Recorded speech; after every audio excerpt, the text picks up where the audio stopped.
Bonjour tout le monde, voilà, nous sommes au domaine de la bonne tonne, Voilà. d'accord, donc bonne et tonne, donc C'est ça, deux mots. c'est tonne, ça veut dire Bon, c'était sur le vieux cadastre. Le grand-père d'Anne-Laure avait retrouvé un vieux document. Et le lieu-dit où il y avait le cuvage, ça s'appelait La Bonne Tonne. d'accord, D'où le nom, domaine de la Bonne Tonne. d'accord, donc Voilà. veuillez vous présenter et nous expliquer un petit peu ce qu'on fait aujourd'hui ici dans les vignes.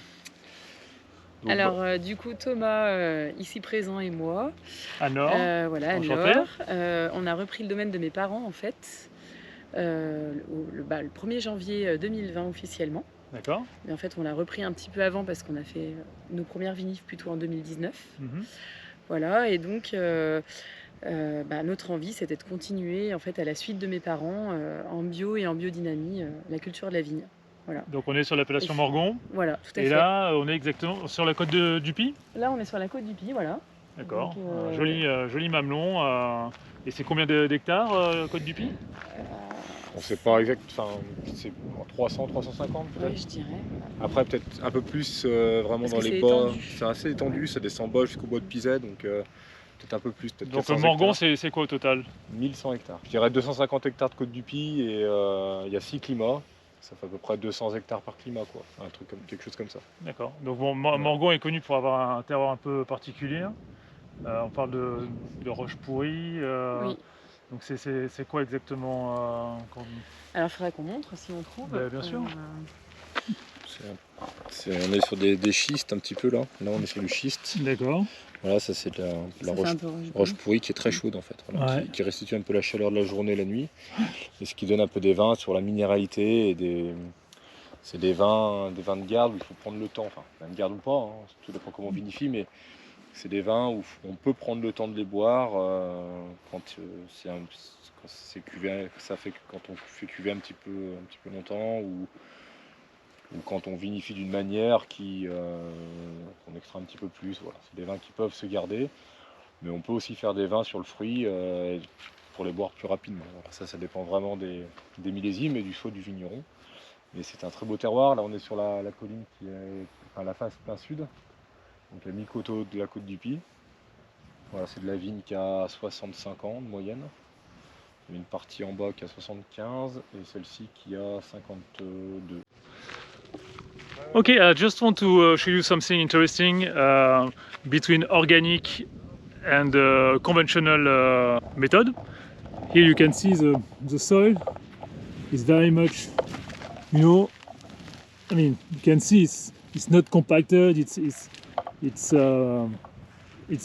It's with clay and stone. But it's light and the soil can breathe, and you go just on the other side of the road where there's another producer which only use chemistry, and you can see the soil is fucking hard. There's there's no breathing, so of course the life inside the soil must be very very poor, and of course the nutriment that the vines will get will not be the same. Donc, on a dégusté 4 cuvées de Morgon avec 3 terroirs différents. Un climat qui s'appelle l'Écharme, qui est un climat plutôt argileux, qui donne des vins, comme le nom l'indique, relativement fins. Au niveau des vinifications, on est sur l'ensemble des vins, c'est assez consistant ou c'est assez différent? C'est les mêmes trames de vinif. Voilà, vinification douce, sans intrants, levure indigène, fermentation spontanée. Voilà, pas de pied de cuve, pas de levurage. Voilà. D'accord. Et donc on est sur tous les millésimes 2020, donc c'est assez représentatif de chaque cru. Ensuite, on a dégusté l'Écrat, qui est donc un terroir qui est relativement proche, mais sur des sols beaucoup plus pauvres, avec plus... les grands crats, c'est un peu plus caillouteux. Un peu plus de cailloux que les charmes. Les charmes, il y a un peu plus d'argile que de cailloux. Et les grands crans, c'est plus de cailloux que d'argile. Ouais, donc c'est vrai que sur les charmes, il y avait quand même un côté un peu plus rond, un peu plus souple en bouche. Sur les cras, je sentais quand même un petit peu plus tendu, même si sur les grands cras, il y avait un petit côté un petit peu plus généreux, avec un petit peu plus voilà, de côté juteux, on va dire, au niveau du fruit, plus qu'au niveau de la bouche, que j'ai senti un petit peu plus tendu. Après, il y a la Dame de Cœur, qui est aussi donc, sur le terroir l'Écras. Quoi, chérie qui, par contre, là, est vinifié pour le coup sans soufre. Ouais. Et donc, vinifié légèrement différent. Tout est vinifié sans soufre. La seule dose de soufre qu'on peut mettre, c'est avant la mise en bouteille. Voilà, toutes les cuvées sont vinifiées de la même manière, donc sans intrants. Ouais. C'est uniquement après élevage et après sous-tirage, donc quelques jours avant la mise, en gros 1 à 3 semaines, qu'on s'autorise sur certaines cuvées à mettre 1,5 g, 1 gramme, voire 2 grammes de soufre par hecto, si la cuvée le demande, quoi. D'accord, mais voilà, ça c'est une cuvée qui est faite depuis 2019 2020. 2020. Dame de Cœur, le premier millésime c'est 2020. D'accord. Faute de volume, on a parfait sur 2021. Ouais. Mais voilà, elle a vu aussi 1 gramme de soufre à la mise, celle-ci.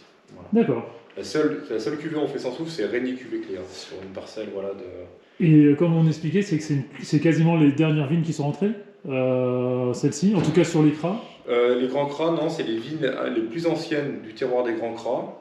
D'accord. Et surtout, c'est les vignes qui ont été ramassées en dernier. Ouais. Voilà, en 2020.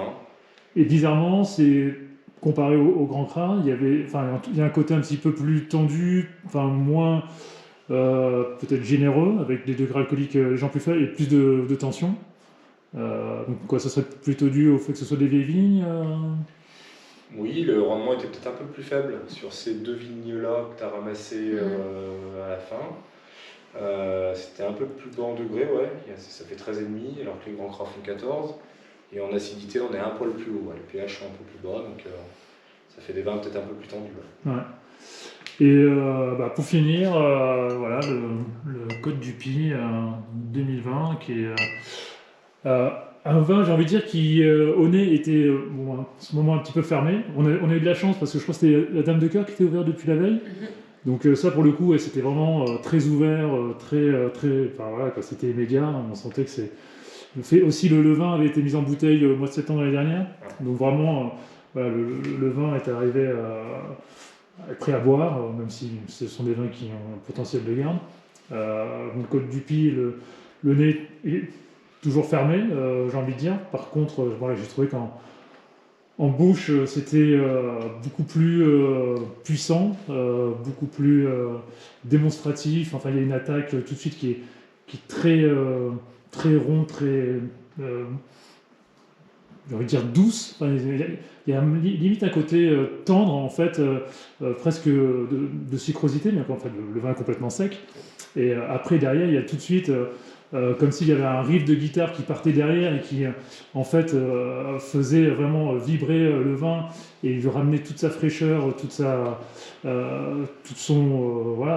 élégance pour éviter voilà, justement que le vin ne tombe peut-être dans ce côté un petit peu doux que j'ai trouvé au départ. Et en même temps, il y a comme s'il y a la basse en même temps derrière qui jouait aussi, enfin qui donnait de la voix avec ses tanins qui étaient aussi quand même assez puissant, assez gras, assez racé et qui donne un vin vraiment très... On sent que, voilà, comme on dit, il y a vraiment des watts dans le vin. Bon, moi je dis c'est rock'n'roll, après chacun a sa définition de ce qu'est le rock'n'roll, mais en tout cas c'est un vin qui donne envie de bouger, qui est vraiment très, très vivant. Donc ouais, félicitations, c'est vraiment une belle découverte.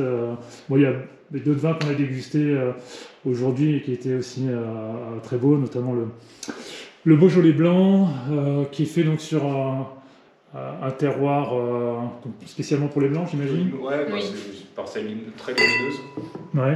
Et un petit peu excentré du domaine, alluvion de la Saône. Voilà, ouais, c'est ça. Donc c'était plus proche, donc effectivement ouais, plus sableux, plus léger et qui s'accorde mieux donc pour des vins blancs. Donc un très joli vin avec on va dire côté très sur le fruit. Il y a quasiment pas de bois, il y a juste une pièce donc très élégant, très frais. très digeste. Et ensuite, on a dégusté deux Rénier, donc sur le millésime 2021, hein, donc un millésime quand même plus léger, plus frais, et une autre cuvée très sympa, ça j'ai beaucoup aimé aussi, hein. Une cuvée, ça pour le coup, elle était sans soufre. Oui. Très beau jus, une structure par rapport au Morgon, structure tannique qui est plus légère, plus fine, mais avec une très belle structure, un très beau grain en bouche, avec une belle fraîcheur, une belle vivacité. Donc aussi un très joli vin, mais qui est malheureusement produit en quantité infime et qui est réservé pour la famille, quasiment. Non. Au début, cette cuvée était vraiment une toute petite production, c'était 300 bouteilles avec quelques magnums. En 19, on en a fait un peu plus, comme ça a bien plu en 18.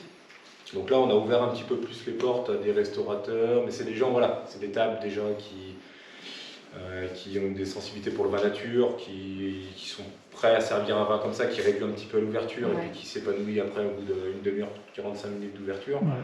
Il faut des gens voilà, qui soient préparés à faire ça, des consommateurs avertis aussi. Donc c'est pas toutes les tables qui proposent ce type de vin-là. Donc on a fait 1400 bouteilles en 2019, on a fait 1000 en 2020. En 2021, on n'a pas pu faire cette cuvée faute de raisin, mais c'est un vin qui est très intéressant parce que ça montre que même sans soufre, on peut sortir des vins qui soient droits et avec une pureté, je trouve, très très importante. Et donc juste par rapport à ça, donc par contre, vous filtrez vos vins non, sur celui-là, même pas. Non, les rouges, on ne filtre pas les vins. Alors, je ne dis pas qu'on filtre jamais les vins. Ça peut arriver qu'on fasse un dégrossissage à la terre blanche, terre rose, voilà, sur une cuvée ou deux. Mais depuis 3 ans, on n'a pas filtré un vin rouge. Il y a juste le vin blanc où, comme on n'est pas sec à 100%, il reste 1 gramme. On n'est pas encore assez confiant et pour ne pas filtrer les vins. Donc, soit on fait une petite terre blanche, soit on fait une tangentielle quand vraiment on a des gros doutes et que c'est trouble, vraiment trop trouble pour être mis en bouteille. D'accord. Voilà. Certifié classique, hein, AB Écossaire. Je sais que maintenant il y a des certifications aussi méthode naturelle pour les vins. C'est le nouveau certificat différents niveaux. Je crois il y a le niveau 0 et le niveau 30 mg. Est-ce que c'est des certifications que vous trouvez utiles ou c'est pas nécessaire? Après, il ne faut pas perdre le consommateur. Trop de labels tue le label, moi je trouve. Aujourd'hui. Non, puis quelque part, en fait, moi je trouve que quand on a une culture en bio et biodynamie à la vigne, c'est logique après de vinifier de manière naturelle sans forcément avoir besoin de l'indiquer. Ce qu'on va rajouter sur nos contre-étiquettes, c'est peut-être le taux de SO2 libre et SO2 total. D'accord. Oui. Ça, c'est des choses qu'on peut peut-être mettre à l'avenir sur les étiquettes parce que notre blanc, il est à 26, je crois, le 2021 en SO2 total. Les rouges, il n'y en a pas un qui dépasse les 23. On est entre 15 et 23. Quoi. Alors, on met 1,5 gramme à la mise en moyenne. Donc, parce que je crois, si je me souviens, pour être certifié méthode naturelle, c'est moins de 30.